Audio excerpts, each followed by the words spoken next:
Datang Wakil Menteri Agraria dan Tata Ruang, Wakil Kepala Badan Pertanahan Nasional, selaku Koordinator Pelaksana GTRA Nasional, Bapak Surya Chandra.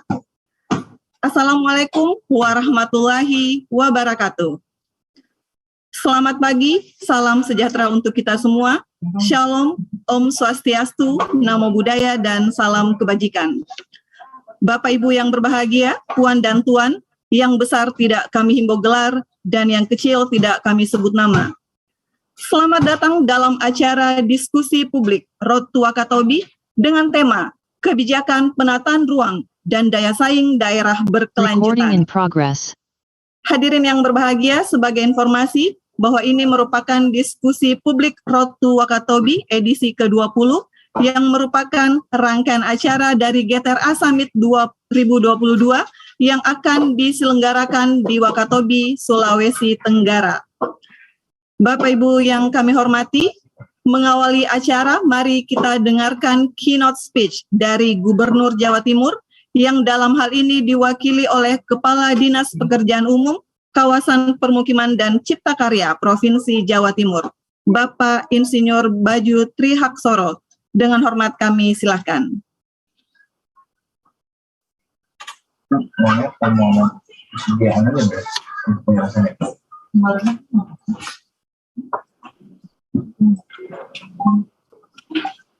Terima kasih, Ibu Panitia. Sudah dengar, Ibu? Siap, sudah Pak. Silakan Pak. Oh, maaf, saya dapat dulu.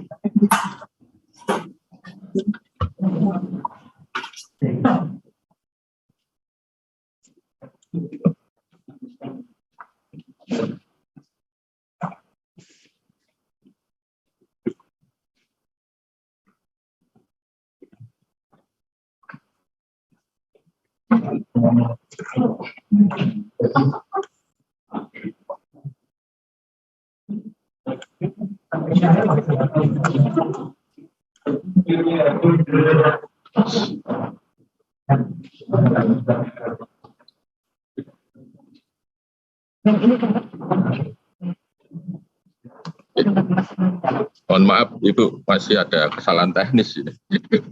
Mau nunggu sebentar aja. Ya Pak, kami tunggu Pak, silakan Pak.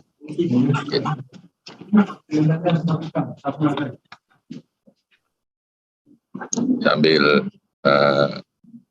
disiapkan tayangnya, saya sampaikan bahwa Ibu Gubernur, mohon maaf nggak bisa hadir karena masih berada di Banjarmasin dalam rangka misi dagang Provinsi Jawa Timur, sehingga mewakilkan saya selaku Kepala Dinas PRKP dan Cipta Karya Provinsi Jawa Timur. Assalamualaikum warahmatullahi wabarakatuh. Salam sejahtera bagi kita semua. Salam, Om Swastiastu, Namo Buddhaya, dan salam kebajikan.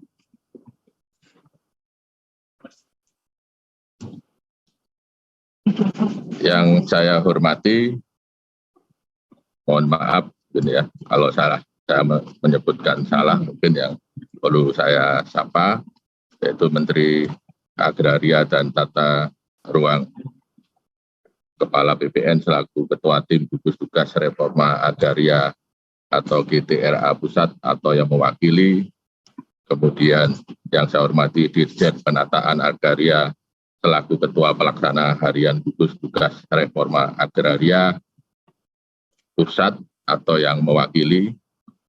Kemudian yang saya hormati para narasumber, yaitu yang terhormat Wakil Ketua Umum Koordinator Bidang Kemaritiman dan Investasi Kadin, kemudian yang saya hormati KPPOD, yang saya hormati Dirjen Tata Ruang Kementerian ATR BPN, yang saya hormati Dirjen Kendalian dan Penertiban Tanah dan Ruang Kementerian ATR BPN, dan yang saya hormati Satgas Percepatan Sosialisasi Undang-Undang Cipta Kerja, yang saya hormati Deputi Bidang Pengembangan Iklim Penanaman Modal Kemen Investasi Garing BPKPD, serta Bapak Ibu yang tidak bisa saya sebutkan satu persatu.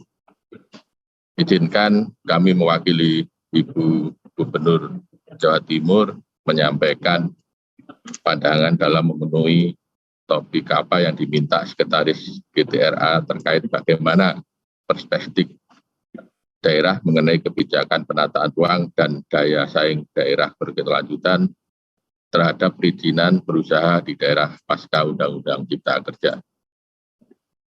Slide pertama.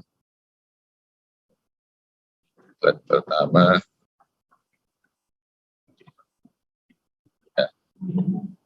Berdasarkan rencana jangka panjang RPJMP tahun 2005 sampai 2025, visi Jawa Timur, Jatim sebagai pusat agribis terkemuka berdaya saing global dan berkelanjutan perlu diturunkan dalam orientasi lokasi atau kewilayahan menjadi visi tata ruang, sedangkan visi penataan ruang Jawa Timur tahun 2011 sampai 2031 adalah terwujudnya wilayah provinsi berbasis agribisnis dan jasa komersial yang berdaya saing global dalam pembangunan berkelanjutan.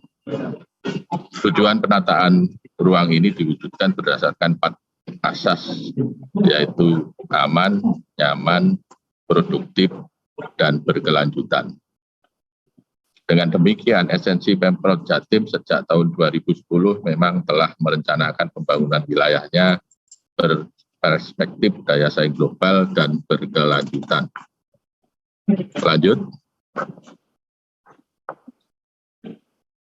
Demikian Bapak Ibu, bahwa pasal per pasal dari Undang-Undang Cipta Kerja ini mengamanatkan kepada kita begitu pentingnya peningkatan ekosistem investasi kegiatan berusaha dari semua pemangku kepentingan stakeholder. Sesuai dengan asas Undang-Undang Cipta Kerja nomor 11 tahun 2020, pasal per pasal sudah ada kepastian terkait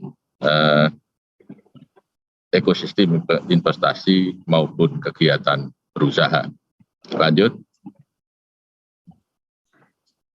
Dan Jawa Timur telah merancang sinkronisasi operasional strategi kewilayahannya dengan menata efisiensi struktur ruangnya melalui sistem koridor agar penataan infrastruktur wilayah mampu menunjang pusat-pusat pertumbuhan yang ada sehingga sarana prasarana kewilayahan yang dibangun mampu meningkatkan daya saing ekonomi di Jawa Timur melalui peran market driven dari distribusi barang dan jasa Indonesia bagian timur, maka daya saing ini juga akan berpengaruh signifikan terhadap kinerja investasi di wilayah pengaruh Jawa Timur tersebut, yaitu ada 7 koridor, kemudian sesuai dengan Perpres 80 tahun 2019 kita sinkronisasi sehingga terwujud meningkatkan daya saing ekonomi di Jawa Timur. Lanjut. Omnibus Law atau Undang-Undang Cipta Kerja juga sangat membantu kita di daerah dalam meningkatkan iklim usaha investasi karena pasal per pasalnya terutama dengan adanya kemudian perizinan dasar seperti yang dulu disebut IMB, kemudian izin usaha, AMDAL, UKL, dan UPL, dan lain-lain, aturan perundangan ini menyederhanakan dan mengintegrasikan perizinan dasar dari sejumlah undang-undang seperti penggabungan, yaitu 4 undang-undang dan 50 pasal dalam pengaturan kesesuaian tata ruang. Kemudian 2 undang-undang dan 36 pasal untuk persetujuan lingkungan. Selanjutnya 2 undang-undang dan 48 pasal dalam kaitannya dengan persetujuan bangunan gedung, sehingga kebirokratisasi dan simplifikasi proses dan iklim usaha ini tentu akan memperingan para calon inspektor dalam mengurus izin usahanya yang sekarang disebut KKPR, serta memastikan analisa kelayakan ekonomi sehingga minat investasi di Jawa Timur diprediksi akan semakin meningkat. Lanjut. Harapan terhadap peningkatan minat investasi dan isu kemudahan perizinan ini dapat dibuktikan dengan tetap tingginya animo masyarakat dunia usaha dalam mengurus atau menyelesaikan perizinan melalui investasi dan atau meningkatkan industrialisasinya di Jawa Timur. Matrik realisasi izin pemanfaatan ruang yang diselenggarakan pemerintahan provinsi Jawa Timur, inilah yang bisa dijadikan indikator tingginya minat investasi ke Jawa Timur meski di tahun 2021 kita semua terkena pandemi COVID-19. Dalam ranah yang menjadi kewenangan Pemprov Jawa Timur di masa transisi perizinan berusaha, IPR pada ruang wilayah yang berkategori high control zone terindikasi masih menjadi solusi kemudahan berusaha di Jawa Timur. Ke depan, prosedur spesifik ini perlu dimodifikasi lebih sederhana dan lebih pasti sesuai amanat Undang-Undang Cipta Kerja. Lanjut, dalam kaitan reforma agraria dan penataan ruang dapat diidentifikasi dari pemahaman reforma agraria yang pada prinsipnya merupakan upaya penataan kembali struktur penguasaan, kepemilikan, penggunaan, dan pemanfaatan tanah yang lebih berkeadilan melalui penataan aset dan disertai dengan penataan akses untuk kemakmuran rakyat Indonesia. Kata kuncinya adalah penataan aset dan penataan akses. Penataan aset meliputi penataan kembali penguasaan, pemilikan, penggunaan, dan pemanfaatan tanah berdasarkan hukum dan peraturan perundangan pertanahan, sedangkan penataan akses dilakukan melalui pemberian pendampingan atau bantuan bagi subjek agar dapat memanfaatkan tanahnya secara optimal. Lanjut, kita sudah paham benar objeknya meliputi pertama pensertifikatan tanah oleh pemerintahan atau PTSL, kemudian kedua HGU dan HGU habis, yang ketiga tanah negara lainnya, dan keempat pelepasan kawasan hutan. Sedangkan subjek reforma agraria meliputi orang per orang, kelompok masyarakat maupun badan hukum. Lanjut, penataan akses yang diberikan oleh KL, OPD, dan CSR, namun subjek belum punya sertifikat atas tanahnya, Kementerian ATR dan BPN menjadikan sebagai objek legalisasi aset atau restribusi tanah dalam konsepsi tata ruang bisa dijajarkan dengan substansi pola ruang dengan berbagai variasi peruntukan ruang sektor ekonominya sedang dalam penataan akses untuk tanah yang telah diberikan sertifikat melalui legalisasi aset dan restribusi tanah oleh Kementerian ATR BPN ditindaklanjuti dengan penataan akses oleh KL, OPD, dan CSR sebagai penyempurnaan dari sinkronisasi pola dan struktur ruang dalam pemberian sertifikat tanah. Ini adalah bagian dengan yang dilakukannya bantuan pemberdayaan ekonomi serta investasi fasilitas infrastruktur dasar publik. Lanjut, slide ini adalah cara bagaimana tim GTRA kami menganalisa operasionalisasi reforma agraria yang dilakukan melalui sinkronisasi antara data potensi tanah objek reformasi agraria atau TORA yang dioverlay dengan konsesi pengembangan wilayah seperti yang diamanahkan dalam RPJMD Jawa Timur melalui konsepsi koridor Sabto Karso. Lanjut, yang terakhir hasilnya seperti peta ini yang telah terverifikasi prioritas klaster mana yang dapat dilakukan reforma agraria secara lebih holistik, terintegrasi, tematik, dan berdimensi spasial atau HITS. Peta ini akan kami realisasikan untuk kegiatan reforma agraria di tahun 2023. Demikian saya kira, terima kasih Bapak Ibu sekalian atas perhatiannya. Kami ucapkan terima kasih dan mohon maaf, dan saya akhiri wal taufik wal hidayah. Wassalamualaikum warahmatullahi wabarakatuh. Baik, hadirin yang kami hormati, selanjutnya mari kita dengarkan keynote speech dari Wakil Ketua Umum Koordinator Bidang Kemaritiman dan Investasi Kamar Dagang dan Industri Indonesia, Ibu Shinta Kamdani. Salam kepada yang terhormat Koordinator Pelaksana Gugus Tugas Reforma Agraria Pusat, Bapak Dr. Surya Chandra, yang juga merupakan Wakil Menteri Agraria dan Tata Ruang atau Wakil Kepala Badan Pertanahan Nasional. Gubernur Jawa Timur, Ibu Khofifah Indar Parawansa, atau yang mewakili, Deputi Bidang Pengembangan Iklim Penanaman Modal Kementerian Investasi atau Badan Koordinasi Penanaman Modal atau yang mewakili, Deputi Bidang Koordinasi Pengembangan Wilayah Kementerian Investasi atau BKPM atau yang mewakili, para narasumber, Asosiasi Pengusaha, Komite Kepemantauan Pelaksanaan Otonomi Daerah, Asosiasi Pemerintah Daerah, serta hadirin sekalian yang berbahagia.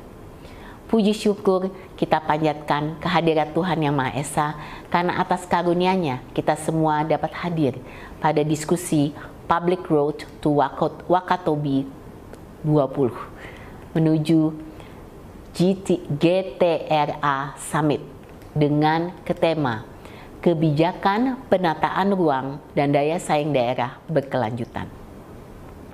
Acara ini menunjukkan bahwa pemerintah memahami dan terus mengupayakan kebutuhan masyarakat dan dunia usaha, yaitu kepastian dan keamanan atas lahan, melalui upaya meminimalisir konflik agar dapat bermuara pada kesejahteraan masyarakat dan perbaikan iklim investasi. Hal penting yang perlu saya sampaikan, Kadin sangat mendukung pelaksanaan reforma agraria. RA adalah upaya pemerintah dalam menjamin keamanan dan kepastian lahan bagi masyarakat. Bagi Kadin Indonesia, RA merupakan salah satu faktor kunci bagi terciptanya perbaikan iklim investasi.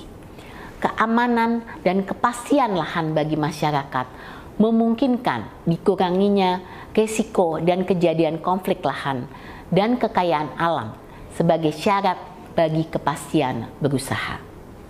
Konflik lahan dan kekayaan alam telah menyebabkan kerugian yang besar, baik material maupun imaterial. Bukan hanya bagi dunia usaha, tetapi juga bagi masyarakat dan pemerintah. Jika kita melihat secara seksama kebijakan-kebijakan pemerintah, dapat kita lihat bahwa pemerintah secara komprehensif memikirkan semua kepentingan. Di satu sisi, mengupayakan keamanan dan kepastian lahan bagi masyarakat melalui kebijakan RA. Di sisi lain, mempermudah bagi pelaksanaan investasi untuk mewujudkan target pertumbuhan ekonomi.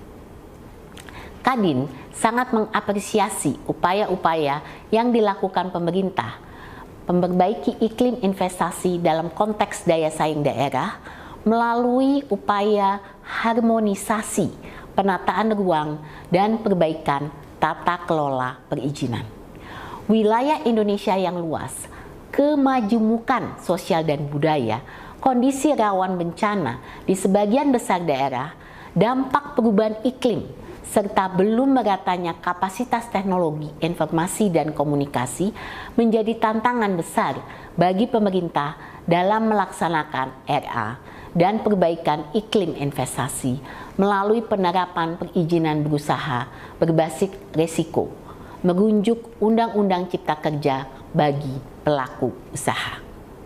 Sebagai penutup, saya yakin bahwa kolaborasi semua pihak mutlak diperlukan untuk mendorong pelaksanaan RA dan perbaikan iklim investasi secara efektif. Melalui diseminasi regulasi dan kebijakan pemerintah terkait secara luas, peningkatan kapasitas sumber daya manusia, penanganan konflik lahan dan kekayaan alam, serta secara independen, serta memberikan insentif bagi pelaku usaha dan masyarakat untuk mengadopsi praktek-praktek bisnis yang berwawasan lingkungan demi tercapainya pembangunan yang adil, inklusif, dan berkelanjutan. Demikian yang bisa saya sampaikan. Mudah-mudahan momen ini menjadi sebuah momen yang penting sebagai batu loncatan bagi optimalisasi pelaksanaan kebijakan reformasi agraria dan perbaikan iklim investasi. Baik, terima kasih. Selanjutnya hadirin yang berbahagia, kita melangkah ke acara berikutnya, yaitu sambutan pembuka yang akan disampaikan oleh Wakil Menteri Agraria dan Tata Ruang, Wakil Kepala Badan Pertanahan Nasional, selaku Koordinator Pelaksana GTRA Nasional. Kepada Bapak Surya Chandra, kami silahkan. Terima kasih, Ibu. Assalamualaikum warahmatullahi wabarakatuh. Selamat pagi, Ibu Bapak sekalian. Salam sejahtera buat kita semua. Saya kira diskusi ini akan menunjukkan dua hal penting ya. Yang pertama terkait dengan peluang dan tantangan kebijakan penataan ruang pasca Undang-Undang Cipta Kerja dan implikasinya bagi daya saing daerah yang berkelanjutan. Yang kedua terkait pula dengan faktor pendukung dan penghambat implementasi kebijakan penataan ruang pasca Undang-Undang Cipta Kerja, khususnya berkaitan dengan penyelenggaraan perizinan berusaha di daerah. Nah, dua hal ini menjadi bahasan yang cukup penting dan saya kira banyak pihak terlibat. Itulah yang membuat kami menghubungi KPPOD, Komite Pemantauan Pelaksanaan Otonomi Daerah. Mereka inilah yang dari dulu ya saya tahu mengadvokasi soal-soal otonomi daerah. Sebagian pihak melihat Undang-Undang Cipta Kerja seperti mau menghapus sebagian dari otonomi daerah. Nah, KPPOD ini adalah yang ikut juga memantau proses itu. Nanti kita diskusikan, memang apakah betul, sejauh mana, bagaimana cara kita merespon situasi yang berkembang tersebut. Nah, harmonisasi kebijakan penataan ruang menjadi kunci yang menentukan dinamika pembangunan, khususnya di daerah, termasuk ikhtiar meningkatkan investasi dan tata kelola di daerah itu sendiri. Nah, dalam konteks kemudahan berusaha, rencana tata ruang sebagai tatakan atau alas dalam setiap arah pembangunan yang merupakan bagian dari upaya penyederhanaan persyaratan dasar perizinan berusaha itu sendiri. Nah, dalam rangka itulah memang Undang-Undang Cipta Kerja memuat terobosan dengan beberapa ketentuan, seperti misalnya simplifikasi izin lokasi menjadi kesesuaian kegiatan pemanfaatan ruang, kewenangan penyelenggaraan dan pelaksanaan izin, simplifikasi tata ruang daerah, serta dasar hukum kebijakan DTR melalui peraturan kepala daerah Perkada. Dulu harus melalui proses politik di DPRD, jadi harus perda seperti itu. Sekarang bisa cukup dengan Perkada.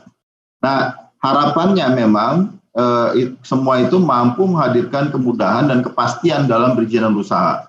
Tapi kita tahu ini belum tentu seperti itu peristiwanya. Nah, catatan dalam diskusi ini barangkali bisa menjadi masukan apa saja dari lapangan. Jadi kami sudah mengundang semua teman-teman ATR BPN di seluruh Indonesia. Sebagian bisa bergabung pagi ini.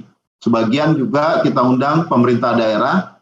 Nanti ada para penanggap itu yang terlibat adalah teman-teman atau kepala daerah yang memang punya organisasi. Asosiasi Kepala Daerah, jaringannya KPPOD juga turut diundang. Mudah-mudahan dengan diskusi hari ini kita bisa memberikan masukan ya dan rekomendasi kebijakan apa yang tepat bagi pemerintah pusat khususnya. Kami dari ATR BPN siap memfasilitasi, siap mendukung supaya memang cita-cita Undang-Undang Cipta Kerja sungguh terwujud, yaitu bagaimana penyelenggaraan perizinan berusaha yang berbasis risiko serta kebijakan penataan ruang yang optimal sesuai dengan prinsip pembangunan daerah yang lebih berkelanjutan. Terima kasih. Saya akan ikuti terus diskusi ini sampai akhir dan mudah-mudahan nanti bisa ikut memberikan catatan di penutupnya. Terima kasih. Wassalamualaikum warahmatullahi wabarakatuh. Baik, terima kasih kepada Bapak Omen yang telah memberikan sambutan pembuka. Baik, hadirin yang berbahagia, selanjutnya kita akan memasuki agenda diskusi publik Road to Wakatobi yang pada hari ini mengangkat tema kebijakan penataan ruang dan daya saing daerah berkelanjutan. Dan telah hadir bersama kita para narasumber dan juga para penanggap yang nantinya akan diperkenalkan oleh moderator. Untuk itu langsung saja kami undang moderator pada hari ini yang merupakan program asisten atau policy analyst di Komite Pemantauan Pelaksanaan Otonomi Daerah. Kepada Ibu Michiko Tambunan kami silakan. Baik, terima kasih sekali Bu Cida. Selamat pagi Bapak Ibu sekalian, perkenalkan saya Michiko Tambunan, analis kebijakan dari KPPOD. Dan saya akan menemani Bapak Ibu sekalian untuk memandu jalannya sesi paparan diskusi kita di diskusi pada pagi hari ini Bapak Ibu sekalian.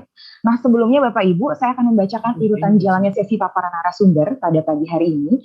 Pertama, kita akan mendengarkan paparan dari Direktur Eksekutif KPPOD, Bapak Arman Suparman, terkait paparan krusial penataan ruang dalam tata kelola ekonomi daerah, lalu juga peluang dan tantangan kebijakan penataan ruang pasca terbitnya Undang-Undang Cipta Kerja serta implikasinya. Dan terakhir nanti akan ada rekomendasi bagi perbaikan kebijakan penataan ruang dalam rangka penguatan daya saing daerah berkelanjutan. Lalu Bapak Ibu akan dilanjutkan lagi paparan dari Sekretaris Satgas Percepatan Sosialisasi Undang-Undang Cipta Kerja, Bapak Arief Budimanta, terkait hasil belanja personal Satgas Percepatan Sosialisasi Undang-Undang Cipta Kerja saat melakukan kegiatan sosialisasi terkait kebijakan penataan ruang dan perizinan berusaha. Lalu juga nanti Pak Arief Budimanta akan menyampaikan rekomendasi Satgas Percepatan Sosialisasi Undang-Undang Cipta Kerja. Lalu yang ketiga kita akan mendengarkan paparan dari Direktur Sinkronisasi Pemanfaatan Ruang, Direktorat Jenderal Tata Ruang, Bapak Eko Budi Kurniawan, terkait kebijakan penataan ruang serta langkah Kementerian APR BPN dalam mengakselerasi kebijakan penataan ruang tersebut. Nah terakhir akan ada paparan dari General Manager Citralink City Losari Makassar, Bapak Hendra Wahyudi. Dan nanti setelah sesi paparan Bapak Ibu sekalian, kita akan melanjutkan dengan sesi diskusi bersama para penanggap, yang antara lain nanti ada perwakilan pemerintah daerah dari Wali Kota Medan, lalu juga nanti ada Deputi Bidang Pengembangan Iklim Tanaman Modal, Keminvest BKPM, Bapak Ilyot, lalu juga nanti akan ada Sekretaris Direktur Jenderal Pengendalian dan Penertiban Tanah dan Ruang, Bapak Syafiq Ananta Inuman. Nah, bagi Bapak Ibu yang ingin bertanya di sesi diskusi, kami persilahkan untuk nanti boleh menyampaikan pertanyaannya dalam kolom aplikasi chat Zoom dengan menuliskan nama dan juga asal instansi, dan nanti akan kami sampaikan dalam sesi diskusi. Baik Bapak Ibu sekalian, tanpa berlama-lama lagi kita akan mulai sesi diskusinya, yaitu paparan pertama dari Direktur Eksekutif KPPOD Bapak Arman Suparman.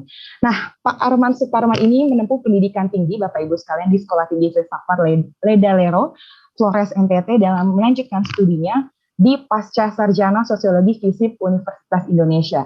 Saat ini Pak Arman menjabat sebagai Direktur Eksekutif KPPOD. Nah, saya persilakan kepada Mas Arman untuk boleh menyampaikan paparannya. Waktu dan tempat saya persilakan. Baik, terima kasih Mbak Michiko. Assalamualaikum warahmatullahi wabarakatuh. Selamat pagi yang kami hormati Bapak Wakil Menteri ATR BPN, Bapak Surya Chandra, dan juga yang kami hormati para narasumber dan juga penanggap yang hadir dan juga akan berdinamika dalam diskusi kita pada kesempatan pagi jelang siang nanti, dan juga yang kami banggakan keluarga besar ATR BPN baik yang di Jakarta maupun yang di wilayah, dan juga mitra-mitra dan peserta diskusi yang kami hormati. Baik Bapak Ibu, perkenankan kami menyampaikan beberapa talking points yang mungkin bisa menjadi bahan diskusi kita bersama pada kesempatan ini, sekaligus juga mungkin menjadi catatan awal agar apa yang menjadi harapan kita terkait dengan penciptaan iklim investasi yang kondusif di daerah melalui pembenahan struktural, dan yang terakhir itu dengan Undang-Undang Cipta Kerja dan beberapa peraturan turunannya itu bisa tercapai. Baik Bapak Ibu sekalian, topik kita pada kesempatan ini adalah bagaimana kebijakan penataan ruang dan pasca Undang-Undang Cipta Kerja dan bagaimana implikasinya terhadap daya saing daerah berkelanjutan.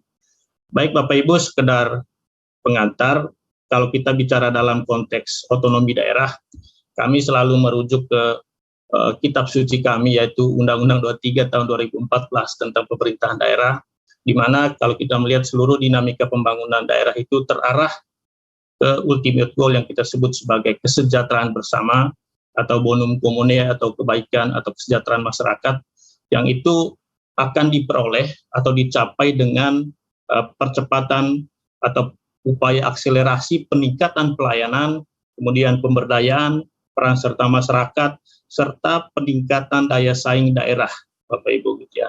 Dan dalam upaya peningkatan daya saing tersebut, kemudian peningkatan pemberdayaan dan juga peningkatan pelayanan publik kepada masyarakat, yang diharapkan kita tetap memperhatikan prinsip efisiensi dan efektivitas, dan juga memperhatikan bagaimana aspek hubungan pemerintah pusat dan pemerintah daerah, kemudian seperti apa kekhasan keunikan setiap daerah, tentu juga memperhatikan seperti apa peluang dan tantangan dalam kancah global, Bapak Ibu sekalian.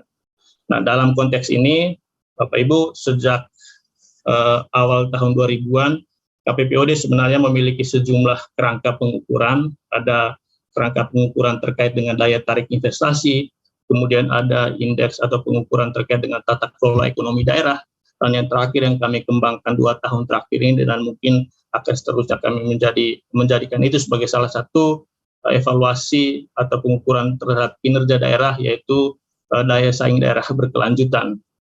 Dan dari hasil pengukuran itu, Bapak Ibu, pada tahun 2020 kemarin, kami melihat kinerja daya saing daerah berkelanjutan yang kami ukur di seluruh kabupaten, gitu ya, meskipun tidak semua, dari 400-an kabupaten yang memenuhi persyaratan untuk diukurkan itu hanya 356 kabupaten, dan hasilnya adalah ternyata memang kinerja daya saing daerah berkelanjutan kita itu masih pada level sedang, gitu ya. Kalau kita melihat kategori atau level daya saing daerah berkelanjutan yang merujuk ke apa yang telah dikeluarkan oleh Badan Riset dan Inovasi Nasional, kita memang masih berada pada level sedang. Kemudian dari sisi sebaran daya saing itu, kita masih berhadapan dengan persoalan ketimpangan antara wilayah. Ini tampaknya masih menjadi persoalan klasik kita, ketimpangan antara Indonesia Timur dengan Indonesia Barat. Dan itu juga terjadi dalam daya saing daerah berkelanjutan. Dan pada aspek keseimbangan daya saing yang kami soroti pada 4 pilar, ada pilar lingkungan lestari, kemudian pilar sosial inklusif, pilar tata kelola yang baik, dan pilar ekonomi tangguh, itu juga belum dibangun di atas prinsip keberlanjutan, gitu ya. Dan itu juga kita bisa melihat, Bapak Ibu ya, dari beberapa kerangka pengukuran nasional, misalnya EODB, kemudian Global Competitiveness Index atau Asia Competitiveness Index, memang kita masih memiliki banyak pekerjaan rumah untuk meningkatkan daya saing daerah kita, gitu ya.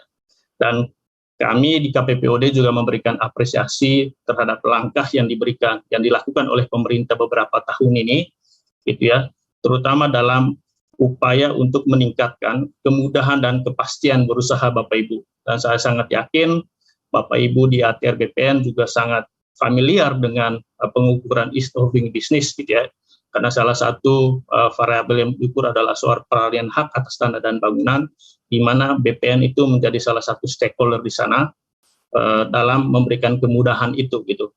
Dan sejak 5-6 tahun yang lalu, pemerintah sejak 2015 misalnya sudah ada paket-paket ekonomi kebijakan, kemudian ada perpres terkait dengan percepatan kemudahan berusaha, kemudian diikuti dengan PP 24 tahun 2018 tentang OSS, dan yang terakhir seperti yang kita ketahui bersama, ada Undang-Undang Cipta Kerja dengan sejumlah peraturan turunannya itu yang berupaya melakukan simplifikasi dari sisi bisnis proses, tetapi juga penyederhanaan dari sisi regulasi. Dan ini tentu kita beri apresiasi yang bersama, apresiasi terhadap langkah-langkah pembenahan struktural seperti ini. Tentu undang-undang ini juga tidak berjalan sendiri kalau kita bicara dalam konteks kemudahan berusaha di daerah. Ada juga undang-undang lain yang mungkin kita perlu sebut, misalnya Undang-Undang Hubungan Keuangan Pusat dan Daerah, yang mana ini juga sangat menentukan seperti apa kemudahan atau iklim investasi yang kondusif di daerah. Karena di sini kita bicara terkait dengan pungutan yang harus dibayar oleh dunia usaha terkait dengan pajak dan retribusi misalnya, gitu ya.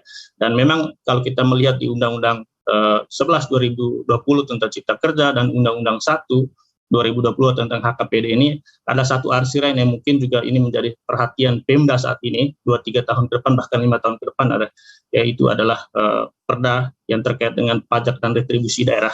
Dan ini juga menjadi salah satu amanat dari Undang-Undang Cipta Kerja ya, terkait dengan klaster perpajakan, lebih khusus lagi kalau kita membaca di PP 10 tahun 2021 terkait dengan PDRD untuk kemudahan berusaha di daerah, Bapak Ibu. Nah, Bapak Ibu, kalau melihat hasil kajian kami selama ini, apa yang kita ingin raih di atas ini terkait dengan kesejahteraan, kemudian daya saing daerah berkelanjutan ini, kemudian bagaimana kebijakan itu bisa mendarat secara smart di daerah. Dari hasil kajian kami selalu melihat harus ada prakondisi atau syarat yang perlu kita desain bersama. Pertama terkait dengan kerangka kebijakan dan kelembagaan, kami tambahkan satu kata sifat di belakangnya, kelembagaan inklusif. Kemudian bagaimana desain hubungan pusat dan daerah.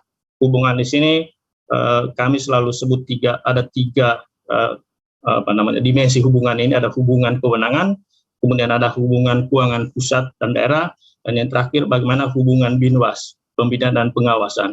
Tentu kalau kita bicara dalam pelayanan publik, lebih khusus lagi pelayanan perizinan, binwas ini menjadi salah satu variabel yang sangat menentukan bagaimana kemudahan pelayanan perizinan berusaha di daerah itu bisa berjalan sesuai apa yang seperti harapan kita Bapak Ibu.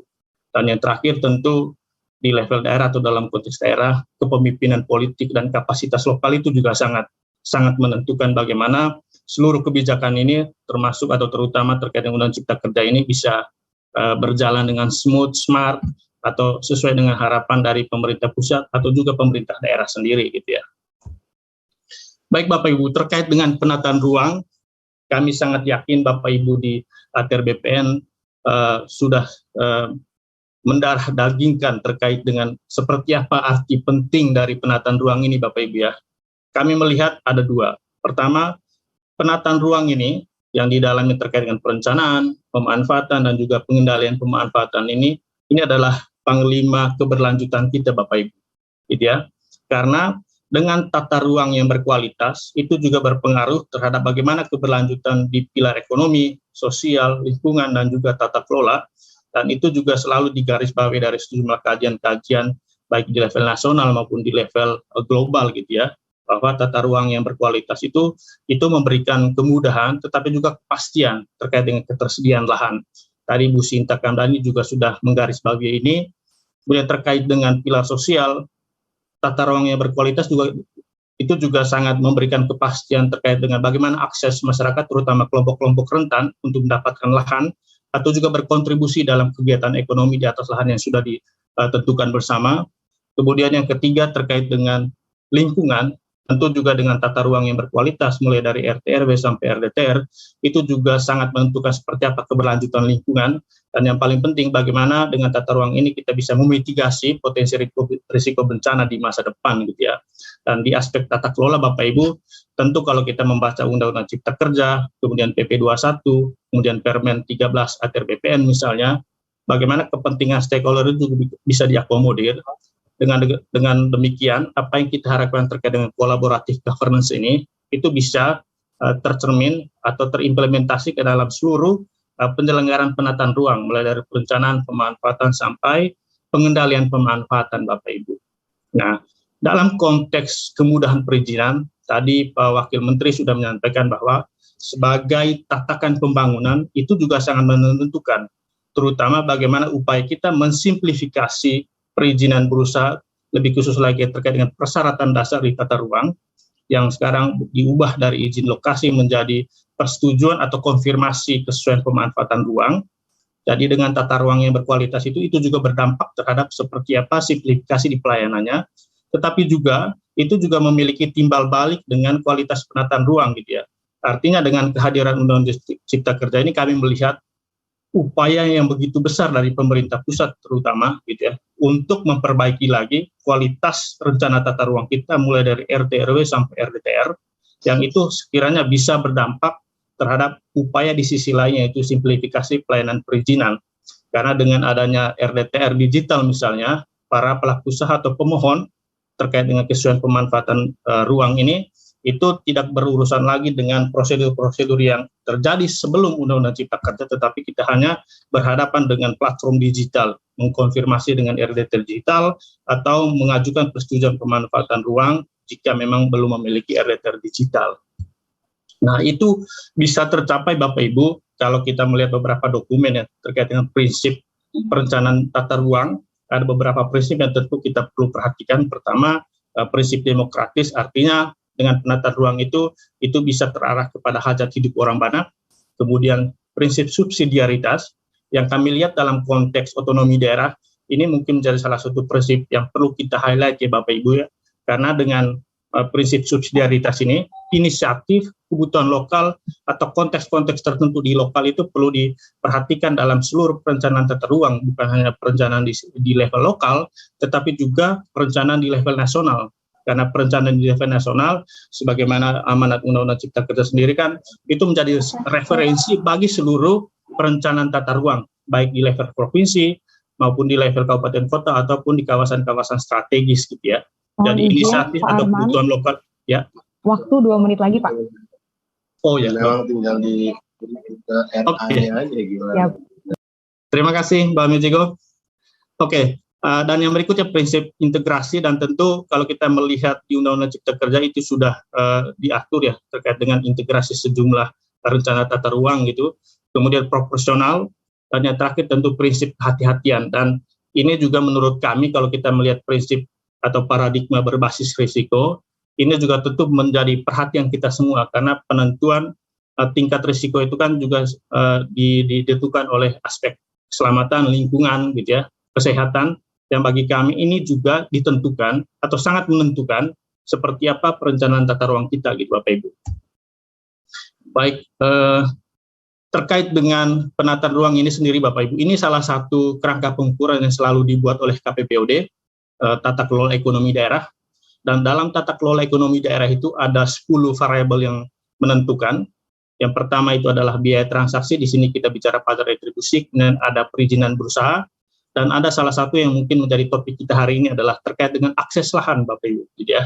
Dan di akses lahan ini tentu kalau dalam kerangka pengukuran ease of doing business itu terkait dengan peralihan hak atas tanah dan bangunan. Dan dari kajian kami sendiri di luar kajian TKED ini Bapak Ibu di tahun 2017 kita coba mengcapture seperti apa ease of doing business di 10 kota bisnis utama. Salah satu persoalan mendasar pada waktu itu adalah soal bagaimana prosedur pendaftaran hak atas tanah dan bangunan di BPN, kemudian pendaftaran sertifikat yang masih membutuhkan waktu yang sangat lama pada tahun 2017 ya Bapak Ibu. Tentu dalam beberapa tahun ini itu juga sudah dilakukan pembenahan oleh ATR BPN gitu ya. Tentu dengan kehadiran Undang-Undang Cipta Kerja ini juga itu juga berpengaruh terhadap prosedur-prosedur di peralihan hak atas tanah dan bangunan gitu ya. Karena kalau lihat di urutan di ease of doing business itu pengecekan sertifikat itu menjadi prosedur pertama, dan yang terakhir itu adalah pendaftaran hak atas tanah dan bangunan itu. Dan dari sisi waktu di sejumlah daerah waktu itu bahkan melebihi waktu sampai 90 hari gitu ya keseluruhannya gitu Bapak Ibu. Dan ini tentu menjadi perhatian kita bersama terutama di ATR BPN sendiri gitu.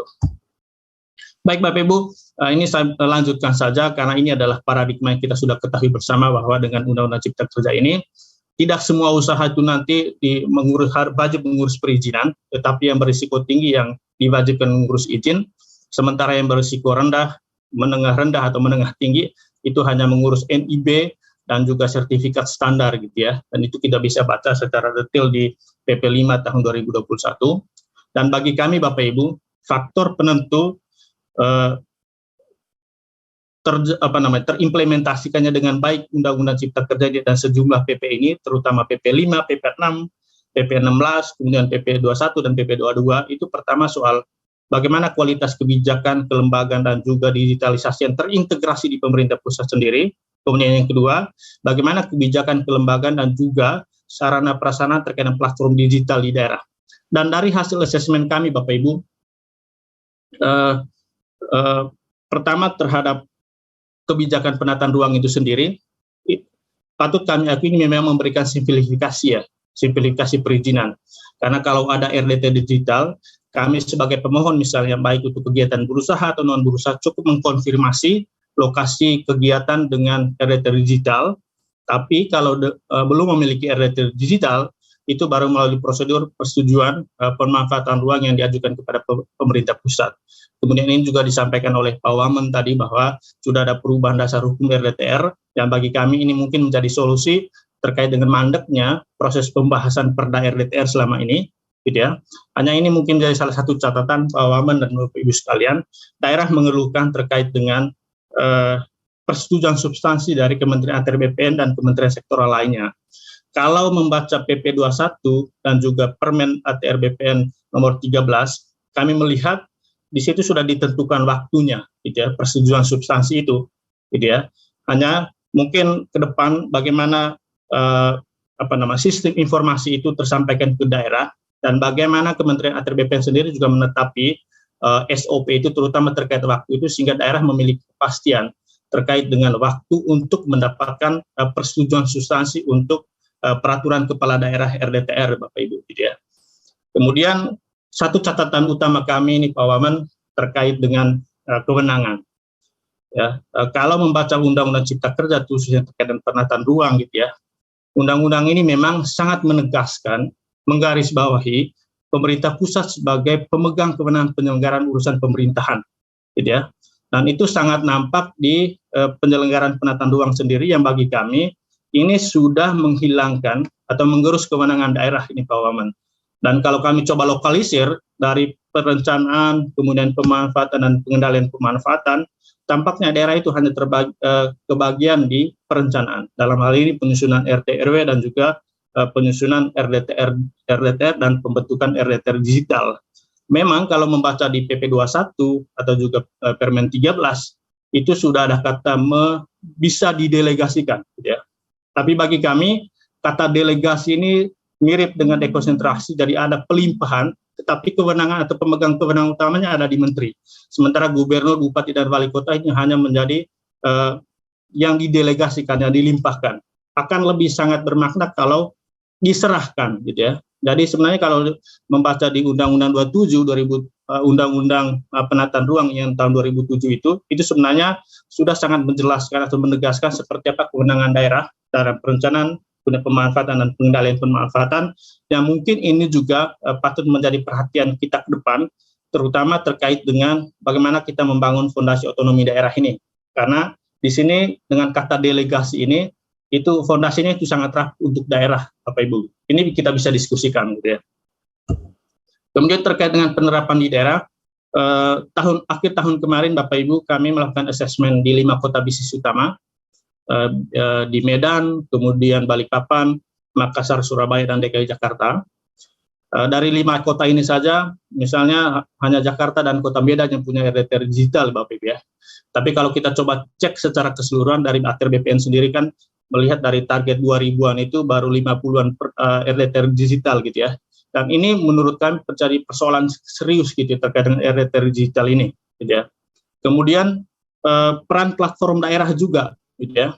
Selama ini daerah itu sudah punya platform digital terkait dengan pelayanan perizinan. Di Jakarta ada JKEVO, di Surabaya ada Surabaya Single Window, dan banyak aplikasi atau sistem-sistem lain yang sudah advance di daerah. Tetapi dengan kehadiran PP 21 ini, dan juga mereka sudah menyampaikan bahwa bagaimana nasibnya ini setelah PP 21, PP 5 dan PP 6 terkait dengan pelayanan perizinan. Dan yang terakhir terkait dengan kepastian tindak lanjut pasca putusan MK, Bapak Ibu, gitu ya. Dan bagi kami, meskipun pemerintah pusat sudah mengeluarkan edaran kalau nggak salah ya, untuk tetap menyusun perda atau peraturan kepala daerah terkait dengan ini, tetapi melihat dinamika yang sekarang bukan hanya untuk merevisi di sisi formil, tetapi juga di material, daerah juga ini tampaknya gamang ini, Bapak Ibu sekalian. Apakah kami menyusun perda?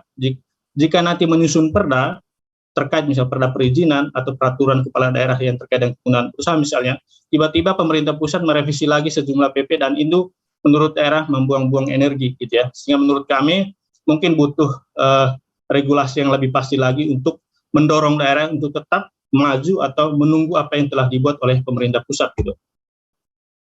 Nah ini terkait dengan daya saing daerah berkelanjutan, ini adalah kerangka pengukuran yang kita buat terkait dengan daya saing daerah berkelanjutan ini, dan salah satu temuan di IDSDB ini tahun 2020 Bapak Ibu, kewenangan ini menjadi salah satu faktor penghambat gitu ya, terutama untuk daerah-daerah yang memiliki wilayah luas, wilayah hutan yang sangat luas gitu ya, tetapi karena kabupaten atau kota itu tidak memiliki kewenangan di sektor kehutanan, itu juga berdampak terkait dengan penanganan kualitas hutan itu sendiri.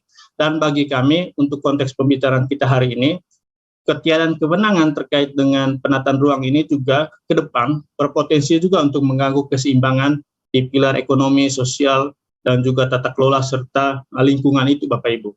Ya. Dan yang terakhir, ini beberapa rekomendasi teknis yang mungkin menjadi perhatian kita bersama.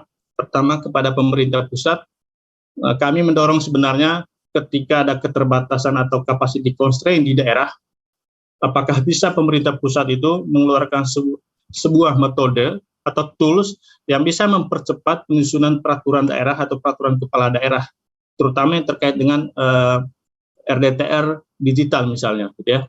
Kemudian pendampingan asistensi terkait dengan Undang-Undang Cipta Kerja ini terutama kepada masyarakat dan dunia usaha, karena dari hasil asesmen kami kemarin tampaknya sosialisasi itu belum menyebar secara merata ke seluruh komponen masyarakat, gitu ya. Dan yang terakhir, kita mengharapkan OSS RBA ini, di sini ada Pak Yuliot, harapan masyarakat atau para pelaku usaha ini menjadi salah satu one-stop site, gitu ya, satu-satunya aplikasi pelayanan perizinan.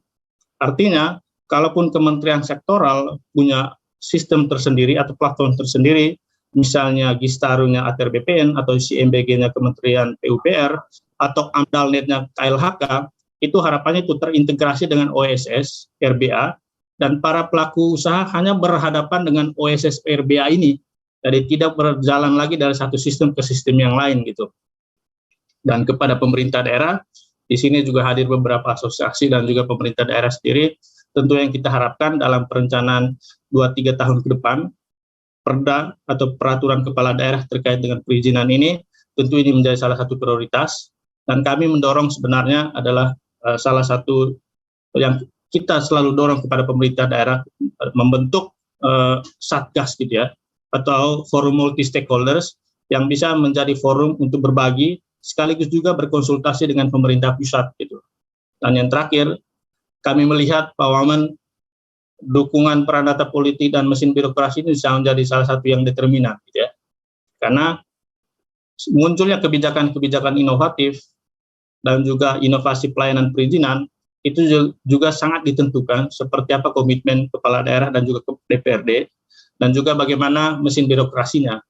Jangan sampai ruang politik berjalan ke tempat lain, ya, sementara mesin birokrasi berjalan ke tempat yang lain lagi, gitu. Itu yang mungkin menjadi salah satu hambatan di daerah. Di pemerintah pusat kita mengharapkan nggak terjadi seperti ini, gitu. Demikian Mbak Michiko, terima kasih. Baik, terima kasih sekali Pak Arman atas pemaparannya. Baik Bapak Ibu sekalian, kita akan lanjut ke paparan berikutnya yang akan disampaikan oleh Bapak Arief Budimanta. Pak Arief merupakan lulusan Institut Pertanian Bogor dan menamakan gelar sarjana ilmu tanah pada tahun 1990. Selanjutnya ia melanjutkan pendidikan program pasca sarjana di lingkungan Universitas Indonesia dengan konsentrasi ekonomi sumber daya alam. Lalu Pak Arief meraih gelar doktor dari Fakultas Ilmu Sosial dan Ilmu Politik Universitas Indonesia pada tahun 2006. Dan terakhir ia melanjutkan studi mengenai keuangan di University of Chicago, Senior Executive Program di Harvard Business School, serta ASEAN Rock Next Generation Opinion Leaders Program yang diselenggarakan oleh The Korea Foundation pada tahun 2015. Nah, selain menjabat sebagai Satgas Percepatan Sosialisasi Undang-Undang Cipta Kerja, beliau juga menjabat sebagai staf khusus Presiden dalam bidang ekonomi. Nah, baik, langsung saja silahkan Pak Arief Budimanta untuk menyampaikan paparannya. Waktu dan tempat saya persilahkan. Terima kasih Ibu Tambunan, Pak Wamen, Ibu Bapak semua yang terhormat dalam forum webinar di pagi hari ini. Kami sudah mengirimkan bahan ya, kalau memang bisa ditayangkan ditayangkan, tapi setidaknya kami menyampaikan ada beberapa hal ya. Slide berikutnya saja, slide yang pertama dulu ya. Yang pertama soal Satgas Percepatan Sosialisasi Undang-Undang Cipta Kerja yang dibentuk oleh Bapak Presiden melalui keputusan Presiden nomor 10 di bulan Mei tahun 2021 yang memang tugasnya adalah untuk mengakselerasi sosialisasi Undang-Undang nomor 11 tahun 2020 tentang Cipta Kerja ya, tentang Cipta Kerja. Itu yang pertama, dan kita sudah melakukan berbagai macam aktivitas selama tahun 2021 yang lalu ya, melalui workshop dan juga melibatkan teman-teman dari Kementerian ATR, dan yang paling aktif memang bersama-sama dengan Satgas itu adalah Pak Wamen ATR. Nah, Satgas ini sendiri diketuai oleh Pak Mahendra Siregar yang saat ini Wakil Menteri Luar Negeri. Kemudian wakil-wakil ketuanya ada Pak Swahasil Nazara, Wakil Menteri Keuangan, Pak Khatib Basri, Menteri Keuangan periode 2013-2014, Aden Pardede, Sekretaris KPC PEN, dan saya sendiri sebagai sekretaris gitu. Nah, tugasnya tentu melakukan sinergi baik dari sisi program maupun substansi, monitoring dan evaluasi terkait dengan implementasi dan pelaksanaan bukan hanya sosialisasi Undang-Undang Cipta Kerja ya yang dilakukan oleh seluruh KL dan lembaga, tetapi juga kita menampung informasi yang berkembang dari daerah tentang implementasi Undang-Undang Cipta Kerja itu pada level lapangan. Itu yang pertama yang ingin kami sampaikan tentang Satgas gitu. Nah, kemudian yang kedua terkait dengan Undang-Undang Cipta Kerja itu sendiri, memang kalau kita bicara dalam konteks perizinan, ada proses perubahan yang saat ini memang menjadi perizinan aktivitas usaha ya yang berbasis kepada risiko, dan perizinan ini yang berbasis risiko dibagi atas perizinan rendah, berisiko rendah, sedang sampai kemudian tinggi. Nah, di dalam proses perizinan itu ada tahapan-tahapan yang harus dilalui oleh seseorang yang melakukan ataupun segolongan orang ataupun badan yang melakukan aktivitas usaha. Yang pertama adalah menyelesaikan apa yang disebut dengan perizinan dasar, kemudian yang kedua yang terkait dengan perizinan usaha itu sendiri. Nah, perizinan dasar itu setidaknya menyangkut 3 hal ya. Yang paling utama itu adalah kesesuaian kegiatan pemanfaatan ruang ataupun KKPR. Saya rasa mungkin diskusi kita pada pagi hari ini relevansinya lebih kepada perizinan dasar ya. Pertama soal kesesuaian kegiatan pemanfaatan ruang, di mana di sini pengampu utamanya adalah tentu Kementerian ATR bersama dengan pemerintah daerah yang sudah menyelesaikan RT RW ya, baik provinsi ataupun RT RW pada tingkat kabupaten kota. Kemudian yang kedua adalah persetujuan lingkungan, kemudian yang ketiga adalah persetujuan bangunan gedung.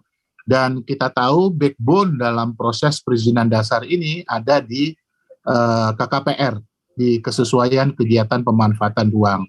Nah, dalam proses konfirmasi KKPR ini, maka kemudian landasan yang paling utama yang dibutuhkan itu adalah penyelesaian dari rencana tata ruang ya, yang dimiliki oleh daerah, sehingga kemudian proses perizinan dasar itu khusus untuk konfirmasi penataan ruang itu tidak membutuhkan waktu lama sampai ke pusat gitu apabila kemudian RT RW ini bisa diselesaikan.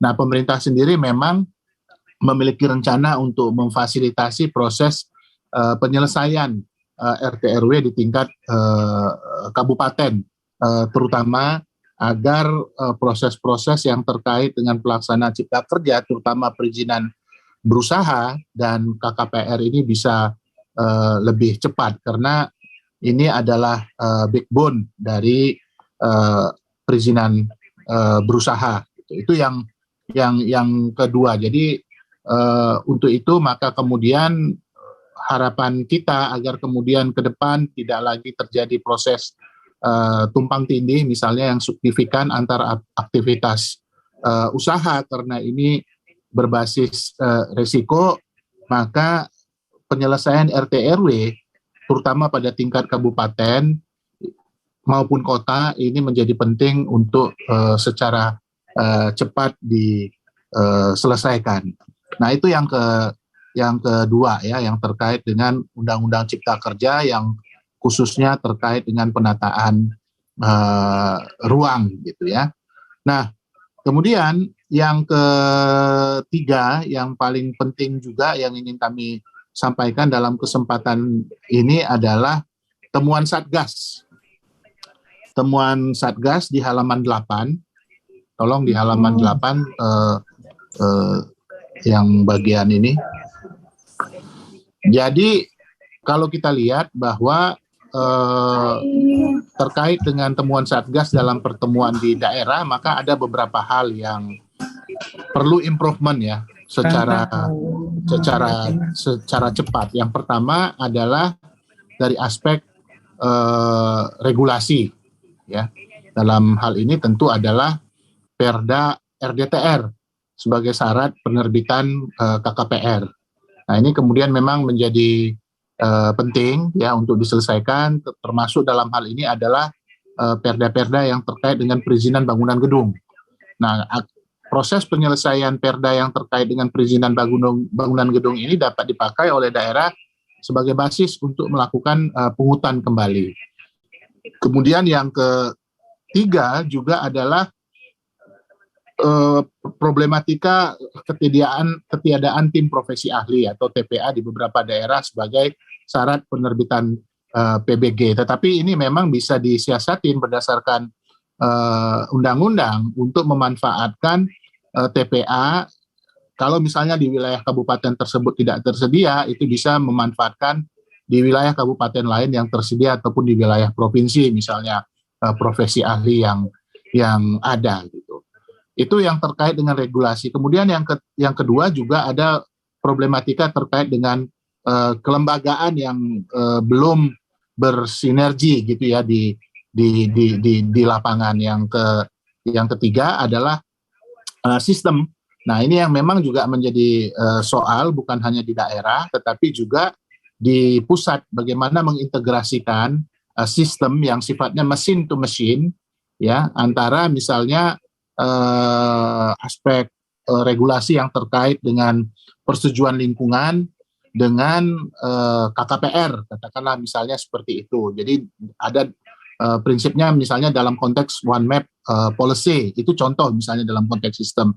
Kemudian yang keempat adalah bisnis proses yang juga masih menjadi PR, dan kita memiliki waktu ya untuk melakukan proses penyempurnaan ini dalam kerangka waktu misalnya yang diberikan oleh MA gitu ya, MK 2 tahun sesuai dengan keputusan MK kan diminta untuk melakukan perbaikan terhadap undang-undang Cipta Kerja dalam kerangka 2 tahun. Tetapi MK juga menyatakan keberadaan Undang-Undang Cipta Kerja selama 2 tahun itu masih keberlakuannya masih tetap ada gitu. Maka kemudian manfaatkanlah waktu yang 2 tahun ini sampai dengan tahun depan gitu untuk menyelesaikan beberapa hal yang terkait dengan regulasi, kelembagaan, sistem, bisnis proses, dan dalam hal ini pemerintah pusat juga terus-menerus melakukan improvement baik dari sisi regulasi, baik dari sisi kelembagaan, sistem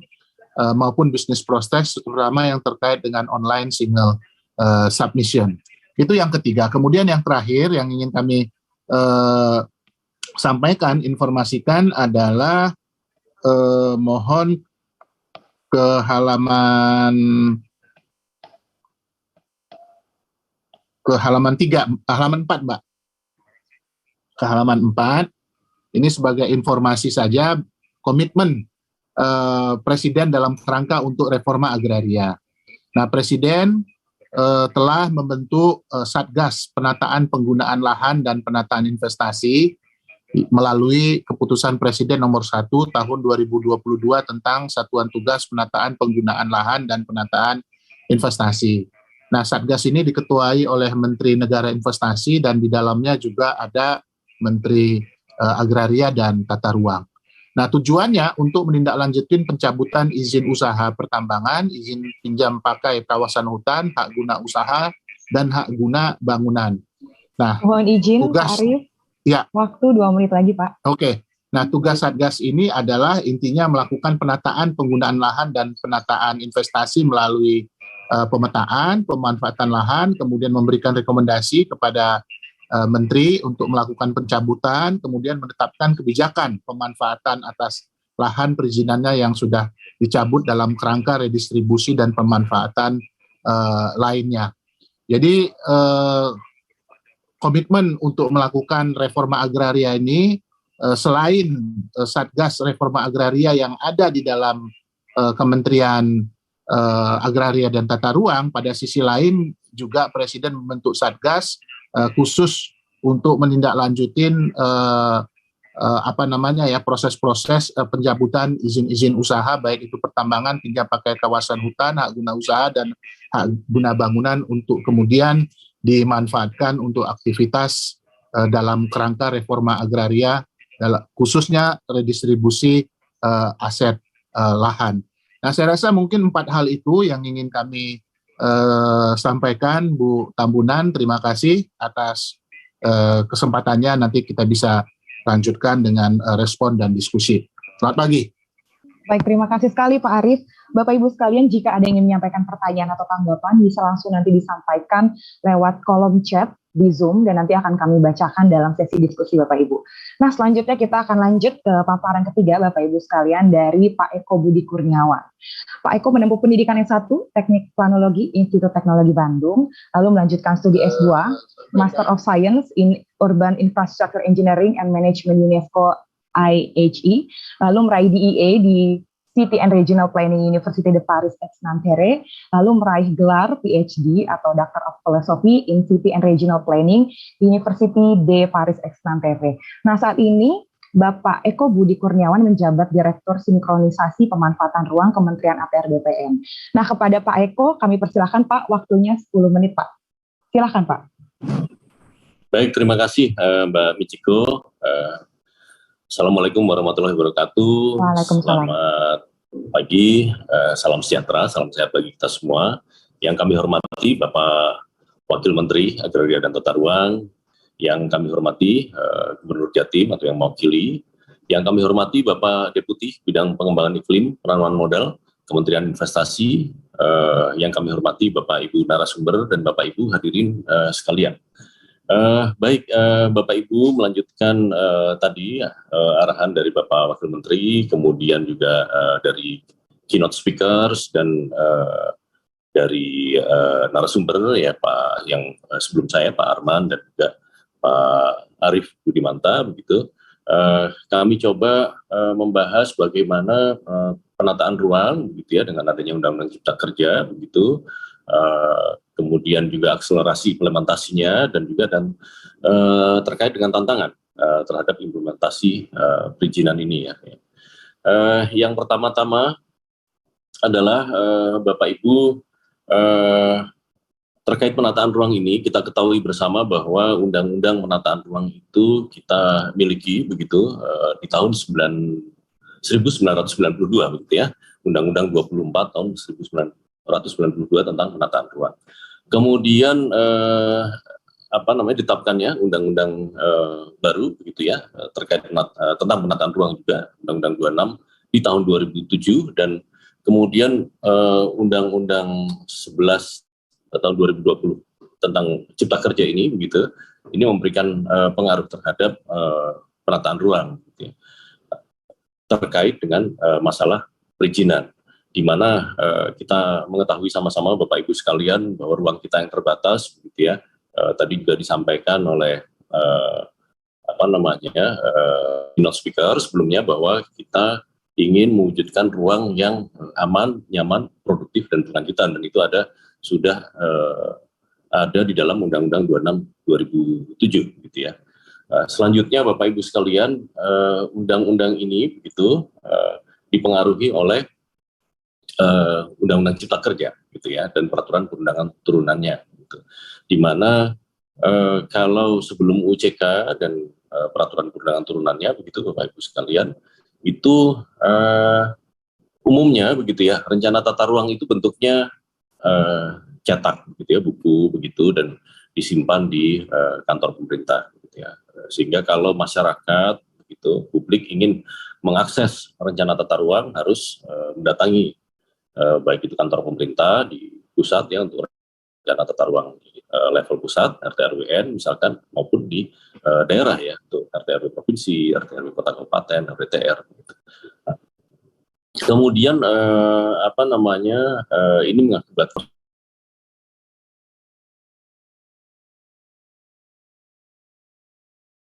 gitu ya. Nah, dengan Undang-Undang Cipta Kerja ini begitu, maka diharapkan rencana tata ruang ini dapat dengan mudah diakses gitu ya.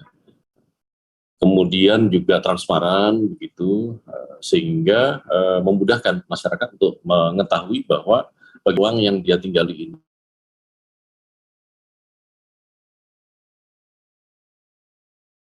kalian tadi juga telah ditunjukkan oleh keynote speaker ya, pembicara sebelumnya, bahwa dengan Undang-Undang Cipta Kerja ini antara lain bagaimana tata ruang itu memiliki peran begitu ya, yang lebih dalam adalah adanya yang disebut sebagai KKPR, gitu, kesesuaian kegiatan manfaatan ruang. KKPR ini merupakan satu dari persyaratan dasar perizinan berusaha, Bapak Ibu sekalian, di mana intinya adalah KKPR diberikan pertama-tama didasarkan pada rencana detail tata ruang.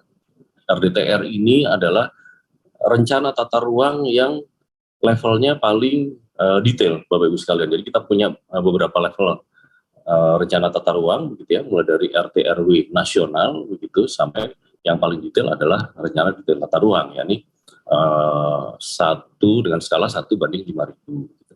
Nah, ini yang di dalam sistem OSS begitu terintegrasi begitu, sehingga diharapkan proses perolehan KKPR ini bisa dapat diberikan dengan cepat. Nah, apabila RDTR ini belum disusun, dan untuk kawasan-kawasan yang memang tidak disusun RDTR-nya, maka pemberian KKPR didasarkan pada rencana tata ruang di atasnya, gitu ya, baik itu rencana tata ruang wilayah kabupaten atau kota, begitu, hingga sampai ke RT RW nasional. Gitu. Jadi tetapi ini tentu saja sistemnya dilakukan kajian tersendiri. Gitu ya. Kemudian selanjutnya hal ini telah kami tindak lanjuti, begitu, di bawah pimpinan Bapak Menteri, Bapak Wamen, juga ya, kami telah tindak lanjuti dengan penetapan 5 peraturan menteri, begitu ya, dan 1 sedang dalam proses, begitu, yang terkait dengan bagaimana rencana tata ruang ini di-adjust ya, sesuai dengan Undang-Undang Nomor 11 Tahun 2020, mulai dari prosedur penyusunan maupun penetapan, begitu ya, hingga pada KKPR dan juga basis datanya. Tadi Bapak Wamen telah menyampaikan gitu bahwa di sini juga telah diatur, Bapak Ibu sekalian, didasarkan dari PP 21 juga ya, di dalam permen-permen ini telah diatur misalkan bagaimana prosedur penyusunan dan penetapannya itu dilakukan simplifikasi gitu ya, dan proses-proses percepatan lainnya gitu ya, misalkan RDTR yang dulunya ditetapkan sebagai Perda sekarang ditetapkan sebagai Perkada gitu ya, dan beberapa aspek lainnya gitu ya. Jangka waktu penyusunannya kalau dulu 1 tahun untuk penyusunan rencana, 1 tahun untuk penetapan, sekarang 1 tahun untuk penyusunan rencana maupun penetapan, itu maksimal. Kalau bisa lebih cepat akan lebih baik. Lanjut, saya kira selanjutnya setelah dari Undang-Undang Cipta Kerja, kami telah mencoba menyusun peraturan perundangan turunannya, begitu, mulai dari PP 21 hingga permen-permen 11 sampai 15 tadi 2021, peraturan Menteri Agraria dan Tata Ruang atau Kepala BPN, gitu. Kami telah melakukan juga, gitu, di bawah pimpinan Bapak Dirjen Tata Ruang, beberapa akselerasi implementasi kebijakan penataan ruang. Antara lain transparansi penyelenggaraan penataan ruang, kemudian juga permasalahan SDM gitu, dan bagaimana KKPR ini diimplementasikan sebagai upaya perwujudan pemanfaatan ruang gitu ya, sehingga kita bersama-sama mewujudkan ruang yang aman, nyaman, produktif, dan berkelanjutan gitu ya. Nah, ini Bapak Ibu sekalian, sosialisasi telah dilakukan. Juga FGD begitu ya, bimbingan teknis terhadap pemerintah daerah juga telah dilakukan. Langsung banyak yang langsung dipimpin bahkan oleh Bapak Dirjen. Nah, kami kira sebagian besar dan harapan kami juga pemerintah daerah telah siap. Tadi Provinsi Jawa Timur telah menunjukkan begitu ya kesiapan mereka dalam pelaksanaan ini begitu. Kemudian juga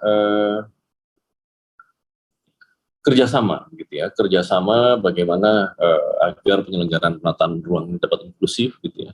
kerjasama juga dilakukan begitu dengan organisasi profesi, di sini khususnya dengan Ikatan Ahli Perencana, begitu IAP, kemudian dengan IGI, Ikatan Geografi Indonesia, dengan ASPI, Asosiasi Sekolah Perencanaan Indonesia, begitu ya, Forpimgeo dan sebagainya. Nah ini kerjasama yang telah kita lakukan dalam negeri dan juga untuk luar negeri ya. Kami sekarang sudah sedang melaksanakan misalkan adanya kegiatan yang disebut proyek RIPA.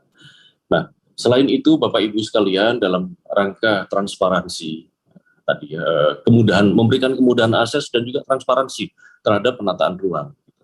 Nah, ini di kami tadi juga telah disebutkan gitu oleh Bapak Wamen maupun pembicara sebelumnya adanya Jistaru begitu ya. Jistaru ini juga telah terintegrasi ke dalam sistem OSS begitu, sehingga